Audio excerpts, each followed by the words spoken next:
Well, the Kremlin insists it's got no intention of invading Ukraine, but there are signs the Russian military is prepared for battle, including sending vital medical supplies to treat the wounded.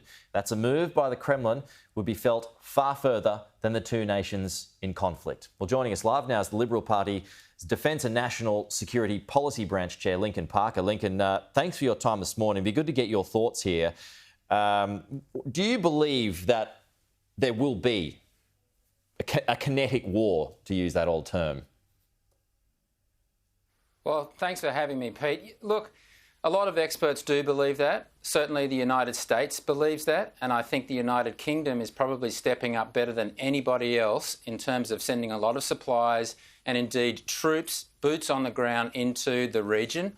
We heard that Prime Minister Johnson will be visiting the region this coming week, and so there are a lot of very worried leaders around the world that think that Putin is going to go into Ukraine in some fashion. He may not go in and take Kiev directly, but he may go into some of the other parts of Ukraine, if nothing else, to increase his negotiating position. So why do you think it is that the Brits are leading the charge, so to speak, perhaps way more than the Americans are doing that? Is it a geography thing? Well, certainly it is partly that, Pete, you're right. It's more of Britain's backyard. You've got to be asking the question, why isn't Germany and France and some of the other European nations stepping up as much as the United Kingdom is? The United States has to really look at our region. We have to look at the very large threat that China poses to our region. We know that China is looking to take Taiwan. And so I think the United States and President Biden is prudent in terms of not overcommitting forces into Europe and keeping them here ready for a potential invasion of Taiwan. Well, is the reason that Germany is not really getting involved or has been quite quiet in all of this is because of the gas issue? Well, that's exactly right. And in fact, what we're now seeing is Russia is moving closer to China to supply oil and gas in the same kind of vein, particularly if Germany doesn't go ahead with the Nord Stream 2 pipeline.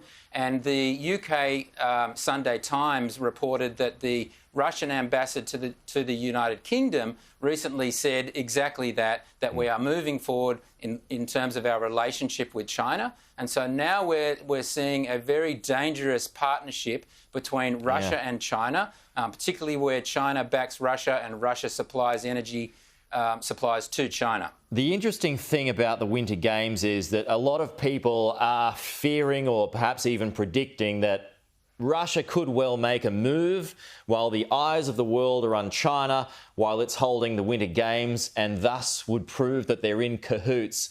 Is that a fair enough point to make? Oh, I think it's very fair. Look, Putin's got 120,000 troops, support, supplies. As you just mentioned previously, they've moved up medical equipment, so they're poised to go. So it is a very, very worrying time. If they go into Ukraine, it could be a quagmire. And then after the Olympic Games, who knows what's going to happen with regard to Taiwan. Yeah. It's pretty dangerous. I mean, Putin's got form here. It's the old playbook. Happened in 2008. It happened in Sochi in 2014. That's when he last made his move on Ukraine. So it's worked for him in the past. Indeed it has. And we know that he is capable of doing it. I mean, you don't move 120,000 troops and tanks and armoured personnel carriers and missiles and medical equipment to the border and not have the potential to use them. So that's why the United States and President Biden is so worried. At the centre of all of this, Lincoln, though, is whether or not Ukraine should join NATO. It seems very unlikely that they will, and it seems unlikely that they will anytime soon. So surely Putin would know that, and if he does, then what's the point in making a move? Is it to be, to send a message to the West and maybe even testing the West after the dying days of Afghanistan, or is it an opportunity to pinch a bit more land and creep a little further into Ukraine, where most of the people who live there are sympathetic to the Russian cause? Yeah, well, that's a good point, Pete. And over the weekend in The Australian, Paul Monk wrote a piece addressing this. So I think there are a number of factors involved in what Putin's doing. He knows that Ukraine is possibly not going to join NATO and they're not a member of NATO, but he's also seen that the free people of Ukraine quite enjoy democracy, and he doesn't like that. He's also thinks of himself as a bit of a uniter of the Slavic peoples, and so he was very upset at the fall of the Soviet Union, and now he possibly sees himself as the new emperor, where he can bring the Slavic peoples back together under one umbrella, even though the Ukrainians want no part of it. They want to be free, they want to be democratic, very much like Taiwan. So, you know, they've got a lot of in common between Putin and Chairman Xi.